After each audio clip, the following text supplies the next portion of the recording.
ভোটের শেষ দিনের প্রচারে বহরমপুরে ৩ প্রার্থী। সকালে বহরমপুরে প্রচারে কংগ্রেস প্রার্থী অধীর চৌধুরী ও বিজেপি প্রার্থী ডক্টর নির্মল সাহা। দুপুরে বহরমপুরে প্রচার শেষ করলেন তৃণমূল প্রার্থী ইউসুফ পাঠান। ৩ প্রার্থীরই নজর বহরমপুরের ভোটে। ল্যাপটপ, ডেস্কটপ, সিসিটিভি ইত্যাদির authorised dealer, your trusted technology provider delta computer, Khagra, Baharampur. হ্যাঁ, আমাদের এইচপি শোরুম এখন রানীবাগানেও। দেখতে দেখতে ৩ দফার ভোট পর্ব শেষ। ১৩ই মে দেশ জুড়ে অনুষ্ঠিত হতে চলেছে চতুর্থ দফার ভোট এবং এই দফায় রয়েছে হাই টেনশন কেন্দ্র বহরমপুর লোকসভা। তার আগে সপ্তাহান্তে শনিবার সকাল থেকে জোর কদমে প্রচার সারলেন বহরমপুর লোকসভার কংগ্রেস প্রার্থী তথা 5 বারের সাংসদ অধীর রঞ্জন চৌধুরী, তৃণমূল কংগ্রেসের ক্রিকেটার প্রার্থী ইউসুফ পাঠান এবং বিজেপির ডাক্তার প্রার্থী ডক্টর নির্মল সাহা। তৃতীয় দফায় জঙ্গিপুর এবং মুর্শিদাবাদ লোকসভা কেন্দ্রের প্রার্থীদের হয়ে যেমন দেখা গিয়েছিল শীর্ষ নেতৃত্বদের প্রচার করতে, যদিও বহরমপুর লোকসভা কেন্দ্রে সেই ছবি দেখা যায়নি। প্রার্থীদের হয়ে জেলার দলীয় কর্মীরাই সকাল থেকেই প্রচার সারলেন। চতুর্থ দফার ভোটের আগে আজই শেষ দিনের প্রচার। শনিবার সকাল থেকে নিজের গড় বহরমপুরে প্রচারে কংগ্রেস প্রার্থী অধীর। এদিন জেলা কংগ্রেস কার্যালয়ের সামনে থেকে প্রচার শুরু করেন অধীর। হুটখোলা গাড়িতে শহরের এ প্রান্ত থেকে ও প্রান্ত ঘুরে সারলেন প্রচার ও জনসংযোগ। বাম ও কংগ্রেসের নেতাকর্মীদের সাথে নিয়ে শেষ লগ্নে চেনা মিজাজে প্রচারে দেখা গেল অধীর চৌধুরীকে। অন্যদিকে নিজের চেনা শহরে শেষ বেলার প্রচার সারলেন বিজেপি প্রার্থী ডক্টর নির্মল সাহা। শনিবার সকালে বহরমপুরের কুঞ্জঘাটা এলাকা থেকে শুরু করেন প্রচার।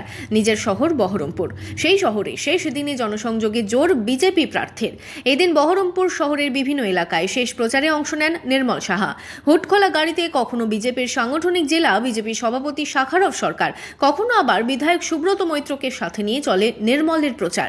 মানুষ উৎসাহের সাথে সাড়া দিচ্ছে। মানুষ পরিবর্তন চাই বলেই দাবি বিজেপি প্রার্থীর। এবং এই প্রচারের মাঝেই মুখোমুখি সৌজন্য সাক্ষাৎ হয় এই দুই প্রার্থীর। দেখা যায় অধীর চৌধুরীকে নমস্কার করতে, তো অন্যদিকে নির্মল সাহাও সৌজন্যের ফুল ছুড়ে দিলেন অধীর চৌধুরীর দিকে। বহরমপুরের লালদিঘি সংলগ্ন রাস্তা দিয়ে সমবায়িকা মোড়ের দিকে যাচ্ছিল অধীর চৌধুরী রোড শো। হুটখোলা জিপে ছিলেন অধীর। রানীবাগানের দিক থেকে এই রাস্তায় চলে আসে বিজেপি প্রার্থী ডক্টর নির্মল সাহার শোভাযাত্রা। হুটখোলা গাড়িতে প্রচারে ছিলেন নির্মলও। গাড়ি থেকে অধীর চৌধুরীকে নমস্কার করেন ডক্টর নির্মল সাহা। প্রতি নমস্কার করেন অধীর চৌধুরী। হাত নেড়ে পরস্পরকে সৌজন্য জানান দুই প্রার্থী। শেষ বেলার প্রচারে পিছিয়ে ছিলেন না তৃণমূল কংগ্রেসের তারকা প্রার্থী ইউসুফ পাঠানও। সকালে নিজের প্রচার শুরু করেন বেলডাঙ্গা থেকে। শনিবার সকাল থেকে বেলডাঙ্গার বিভিন্ন এলাকায় চলল তৃণমূল প্রার্থীর প্রচার। এদিন বেলডাঙ্গার মহেশপুর থেকে শুরু করেন প্রচার। হুটখোলা গাড়িতে জালালপুর মধ্যমপুর হয়ে বেলডাঙ্গার বড়ুয়া মোড় পর্যন্ত রোড শো এর মধ্য দিয়ে শেষ প্রচারে বহরমপুরের তৃণমূল প্রার্থী। বেলা শেষে ইউসুফ পাঠান বহরমপুরে প্রচার করেন।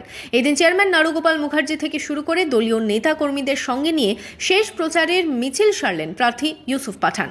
কল্পনা মোড় হয়ে কান্দি বাসস্ট্যান্ড হয়ে শহরের বিভিন্ন এলাকায় পরিক্রমা চলে। শেষ বেলায় প্রচারে মানুষের সাথে জনসংযোগের পাশাপাশি ভোট প্রার্থনায় বহরমপুরের তৃণমূল প্রার্থী ইউসুফ পাঠান। এইভাবেই শনিবার শেষ বেলার প্রচারে নিজেদের নির্বাচনী প্রচার সারলেন বহরমপুর লোকসভার 3 প্রার্থীরাই। হাতে আর একটা দিন, 13ই মে সোমবার বহরমপুর লোকসভা কেন্দ্রের চতুর্থ দফায় ভোট। এই কেন্দ্রের লড়াই হতে চলেছে ত্রিমুখী। একদিকে কংগ্রেসের বিদায়ী সাংসদ অধীর চৌধুরী, অন্যদিকে তৃণমূলের ক্রিকেটার প্রার্থী ইউসুফ পাঠান এবং বিজেপির ডাক্তার প্রার্থী Nirmal Saha. Bureau report, imagine community media.